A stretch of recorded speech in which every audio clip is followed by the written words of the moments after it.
गावं समाविष्ट करणं हा सत्ताधारी राजकीय पक्षाचा अर्थकरणाचा मोठा विषय आहे। 29 गांव के लोग खुद ही इस बात पर चर्चा करेंगे कि आखिर हमारे साथ हो क्या रहा है। ये विपक्ष के ही लोग गुलाल उड़ा के पहले कहते हैं हम बाहर आने वाले हैं, फिर विपक्ष का ही एक व्यक्ति यानी आप जैसे लोग आकर कहते हैं कि नहीं अभी ऐसा कुछ नहीं हुआ है। त्या पद्धतीनं कोण गुलाल उधळत असेल गावं वगळण्यासाठी आंदोलन करावं, संघर्ष करावा लागणार आहे।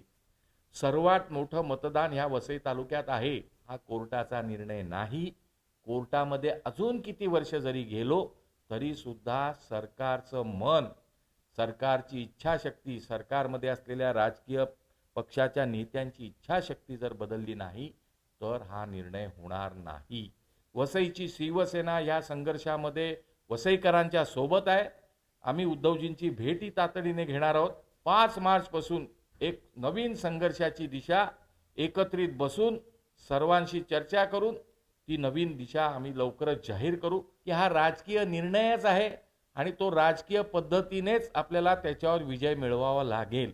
वसई तालुके में इन दिनों एक विषय है जिसकी चर्चा बहुत हो रही है, वो है 29 गांव का मुद्दा। और ये मुद्दा आज का नहीं है, ये सन 2009 से लेके अब तक लगातार उसके संघर्षों की कहानी चल रही है। तो कई बार उसकी चर्चाएं आंदोलन के रूप में भी हो चुकी हैं, लेकिन इस बीच में कोर्ट के चक्कर विपक्ष लगा रहा है और जो सामने वाला है लगभग उसकी जीत हो चुकी है। लेकिन इस पूरे माहौल के बीच में 29 गांव, कई लोग जो लड़ाई लड़ रहे हैं विपक्ष में, उनका कहना है कि 29 गांव अब महानगर पालिका से हट चुके हैं। ये लाइन कहीं ना कहीं तमाशा बन चुकी है, लाइन कहीं ना कहीं हास्यास्पद हो चुकी है। आखिर इसके पीछे का कारण क्या है? कोर्ट के वाकई ऑर्डर क्या कुछ कहते हैं, आखिर हकीकत क्या है? ये सीधे इनसे इस पूरे विषय पर जानकारी लेते हैं उस व्यक्ति से जिसने 2009 के आंदोलन से लेकर अब तक इस पूरे विषय पर गंभीरता से नजर गड़ाई हुई है, अपनी भूमिका भी अदा की है। मिलिंद खानोलकर हमारे साथ उपस्थित हैं, आइए उनसे बातचीत करते हैं।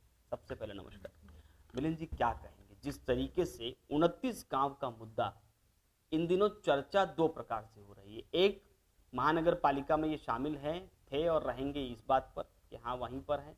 दूसरा, अब ये निकल चुके हैं, ग्राम पंचायत में आने वाले हैं, हमारी जीत हो चुकी है, कई लोग अलग अलग तरीके जश्न मना रहे हैं। इन सब के बीच में जनता भ्रमित हो रही है और विपक्ष का हंसना हास्यास्पद बन के रह चुका है। इस पूरे मामले पे क्या कुछ? गावं वगळणं किंवा गावं समाविष्ट करणं हे 2 मुद्दे ह्याच्यामध्ये आहेत। गावं समाविष्ट करणं हा सत्ताधारी राजकीय पक्षाचा अर्थकरणाचा मोठा विषय आहे आणि गावं वगळणं ही राजकीय इच्छाशक्ती आहे। आज अशी परिस्थिती आहे की जो निकाल किंवा जी अधिसूचना जी आलेली आहे त्या अधिसूचनेमध्ये जरी सरकारने म्हटलं असलं की गावांच्या ह्या सीमा आम्ही पुन्हा एकदा महापालिकेमध्ये समाविष्ट करू इच्छितो, याचा अर्थ जर आपण असा धरला की ही गावं आज आमच्या महापालिकेतून आमची गावं बाहेर आहेत तर हा आपण आपल्या पायावर मारलेला धोंडाच असेल। कारण कोणत्याही अधिसूचनेने आपण महापालिकेतून बाहेर आलेलो नाहीत। किंबहुना जी 31 मे 2011 रोजीची जी अधिसूचना पृथ्वीराज चव्हाणांनी काढली होती ती ह्या सरकारनं रद्द करून टाकली। आज ज्या पद्धतीनं कोण गुलाल उधळत असेल किंवा कोण त्याचे अर्थ वेगवेगळ्या पद्धतीने सांगत असेल तरी सुद्धा वसईकरांना पुन्हा एकदा गावं समाविष्ट करण्यासाठी, गावं वगळण्यासाठी आंदोलन करावं, संघर्ष करावा लागणार आहे। कारण त्याशिवाय सरकारची मानसिकता, राजकीय इच्छाशक्ती बदलली जाणार नाही। आणि सरकार ने तो नोटिफिकेशन जारी कर दिया है महानगर पालिका में शामिल नाही, परंतु 3 जुलैला सुद्धा नोटिफिकेशन केलं होतं। त्याच्यानंतर जे संघर्ष झाला, पृथ्वीराज चव्हाणांना जेव्हा लक्षात आलं की ह्या तालुक्यातून काँग्रेसचा जनाधार संपत चाललेला आहे, कारण काँग्रेस सरकारने ही गावं समाविष्ट केली होती आणि जेव्हा जो जनाधार संपत चाललेला आहे हे जेव्हा सरकारच्या लक्षात आलं तेव्हा सरकार आंदोलनापुढे आणि वसईकर जनतेपुढे नमलं. पुन्हा एकदा ह्या फडणवीसांच्या मित्रपक्षांच्या सरकारला ह्या भारतीय जनता पार्टीचा आणि त्याच्या मित्रपक्षांचा जनाधार या तालुक्यातून संपत चालला आहे, अशी परिस्थिती आम्हाला तालुक्यात निर्माण करावी लागणार आहे. एके ठिकाणी या अधिसूचनेमुळे आपल्याला हरकती घ्यायच्या आहेत. सजेशन ऑब्जेक्शनच्या बाबत आपल्याला नगरविकासकडे 1 महिन्याच्या हरकती नोंदवायच्या आहेत. ते काम सुरू झालेलं आहे आणि ते पुढे मोठ्या प्रमाणात होणार आहे. परंतु हे जे सरकारला नमवायचं आहे की आज लोकसभेची निवडणूक समोर आहे आणि ह्या सरकारला त्यांचा खासदार निवडून आणणं, देवेंद्र फडणवीसना या पालघरमधून खासदार निवडून आणणं अत्यंत महत्त्वाचं आहे. सर्वात मोठं मतदान ह्या वसई तालुक्यात आहे आणि म्हणून आम्ही एक नवीन आंदोलनाची दिशा सर्वांशी चर्चा करून ठरवलेली आहे. जल्दी उसका ऐलान करेंगे वो आंदोलन? जल्दी ऐलान करेंगे. 5 मार्च ज्या दिवशी मोठा संघर्ष या वसईमध्ये झाला होता, ती तारीख जवळ आलेली आहे. त्या तारखेला ह्या आंदोलनाची, ह्या संघर्षाची नवीन सुरुवात होईल. एक तरफ आप आंदोलन की बात कर रहे हैं, आप सरकार का विरोध कर रहे हैं, और एक तरफ आपके साथ ही संघर्ष करने वाले लोग गुलाल उड़ाकर जश्न मना रहे हैं. अब वो जश्न किस चीज का मना रहे हैं ये तो अभी कंफ्यूज है, लेकिन जश्न मना रहे हैं और आप कह रहे हैं आंदोलन की बात.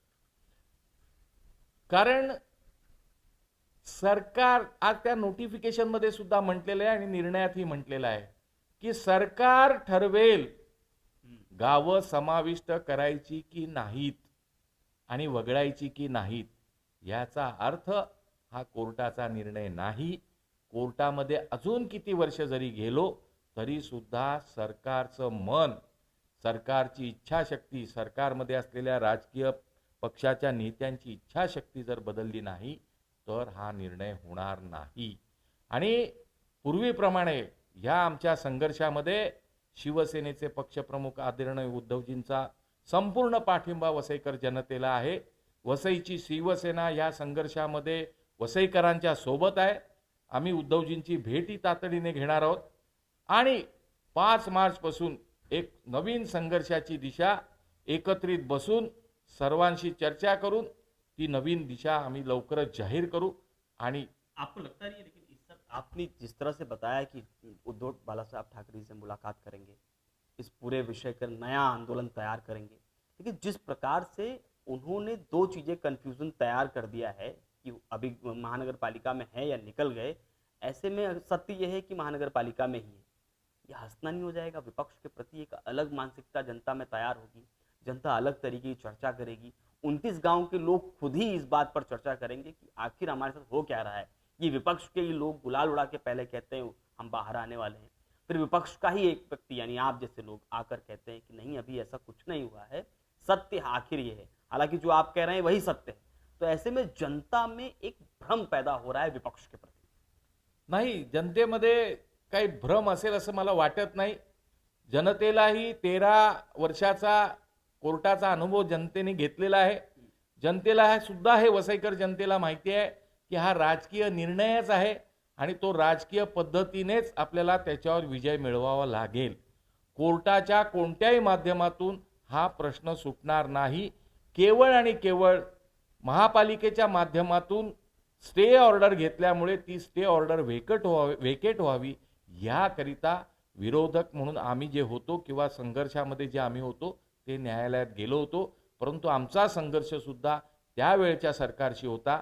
आता हा संघर्ष भारतीय जनता पार्टीच्या मित्रपक्षांच्या सरकारशी आमच्या वसईकरांचा संघर्ष असेल आणि मला खात्री आहे की या संघर्षात आम्ही यशस्वी होऊ. ये थे मिलिंद खानोलकर. उनका साफ तौर पे कहना है कि आने वाले समय में ये 29 गांवों का जो मुद्दा है इसकी लड़ाई आंदोलन के रूप में लड़ी जाएगी. कोर्ट से अभी ऐसा कोई निर्णय नहीं आया है जिसमें 29 गांवों को महानगर पालिका से बाहर किया गया. उन्होंने सरकार पे छोड़ा और सरकार ने अधिसूचना जारी करके कह दिया कि महानगर पालिका में ही 29 गांवों को समाविष्ट कर लिया जाए. अब सवाल यह है कि विपक्ष के प्रति बन रहा भ्रम, उसे तोड़ते हुए मिलिंद खानोलकर ने साफ तौर पर कहा कि उनकी शिवसेना यानी उद्धव बाला साहब ठाकरे की शिवसेना अब पूरी तरह लड़ाई लड़ेगी और जनता 29 गांवों की जनता के लिए वो लड़ाई आगे भी जारी रहेगी। 5 मार्च से पहले बड़े आंदोलन की तैयारी और ऐलान भी हो सकता है। देखना यह होगा कि आने वाले समय में मिलिंद खानोलकर आखिर क्या कदम उठाते हैं और जिस प्रकार का विपक्ष के प्रति माहौल तैयार हो रहा है, उस माहौल को कैसे तोड़कर फिर से विश्वास उत्पन्न